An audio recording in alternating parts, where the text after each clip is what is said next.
വലിയ സ്വാലിഹ്യങ്ങൾ, ആരിഫ്യങ്ങൾ, സാദാത്യങ്ങൾ, ഔലിയാക്കൾ ഈ 100 കൊല്ലക്കാലം നയിച്ചത് അങ്ങനത്തെ ആളുകളാണ്. ഇപ്പോഴുള്ള ആളുകൾ അങ്ങനെ ചെറുതാക്കാനൊന്നും പോകണ്ട. സയ്യിദുൽ ഉലമ ജിഫ്രി മുത്തുക്കോയത്തങ്ങൾ മൂപ്പർ അങ്ങട്ടല്ലേ ഇങ്ങട്ടല്ലേ സോഷ്യൽ മീഡിയയിൽ 100 കുറ്റം പറയുന്ന ആളുകളുണ്ട്. ഞാൻ അവരോട് പറയട്ടെ, ജിഫ്രി തങ്ങളുടെ വാക്കുകളൊക്കെ നിങ്ങൾക്ക് ചിലപ്പോൾ ഇഷ്ടപ്പെട്ടില്ലെന്ന് വന്നേക്കാം. പക്ഷെ അവരൊക്കെ മഹാത്മാക്കളാണ്. അവരുമായി ബന്ധപ്പെട്ട ആളുകൾക്കറിയാം അവരുടെയൊക്കെ പ്രത്യേകതകളും നാവിന്റെ അസറുകളും. നിങ്ങൾക്കറിയുമോ, ഇന്ന് കേരളത്തിന്റെ മണ്ണിൽ ജീവിച്ചിരിക്കുന്ന ഒരു വലിയ ക്രൈസ്തവ പുരോഹിതനുണ്ട്. ഫാദർ സുലൈമാൻ എന്നാണ് പേരിട്ടിരുന്ന ആദ്യം. ഇപ്പൊ യഥാർത്ഥ ക്രിസ്ത്യാനിന്റെ പേരാക്കി മാറ്റിയിട്ടുണ്ട്. പ്രമുഖനാണ് കേരളത്തിലെ. ഇദ്ദേഹം ദാരിമിയാണെന്ന് കുറെ കാലം രംഗത്ത് വന്നിരുന്നു. തുടക്കത്തിൽ എന്താ പ്രശ്നം? നന്ദി ദാറുസലാമിൽ ഇദ്ദേഹം പഠിച്ചിട്ടുണ്ട്.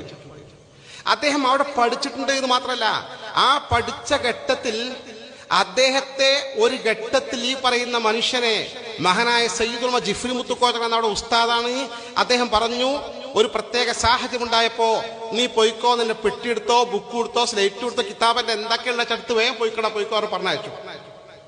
ആർക്കും അത്ര ഗൗരവമുള്ള കേസല്ല. മനസ്സിലായില്ല ഇതിൽ അത്ര നിർദ്ദയമായി പറഞ്ഞയക്കാൻ. അവസാനം പലരും ശുപാർശ ചെയ്തു, റെക്കമെൻഡ് ചെയ്തു.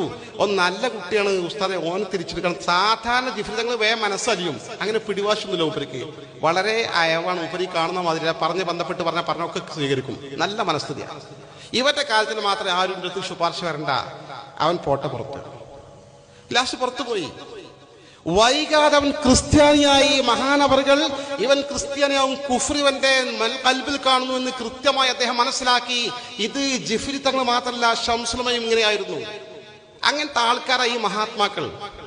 ഈ കാണുന്ന ഇവിടെ കിടക്കുന്ന അർമിയ ഉസ്താദ് സമസ്ത മുഷാവറങ്ങായിരുന്നു. അതുപോലുള്ള സ്വാലിഹ്യങ്ങളായ കുറെ ആൾക്കാരുണ്ട്. അവർക്ക് മനസ്സറിഞ്ഞ് ദുആ ചെയ്ത ഇജാബത്ത് കിട്ടുന്ന മഹാന്മാരായിരുന്നു. എന്റെ പ്രിയപ്പെട്ടവർ, അവരുടെ മാർഗമാണ് സമസ്ത കേരള ജംഇയ്യത്തുൽ ഉലമ. ആ സമസ്തക്ക് പരിക്കേൽപ്പിക്കാൻ വേണ്ടി ആര് വന്നാലും അവരുമായി നമുക്ക് അനുരഞ്ജനത്തിന് സാധ്യമല്ല.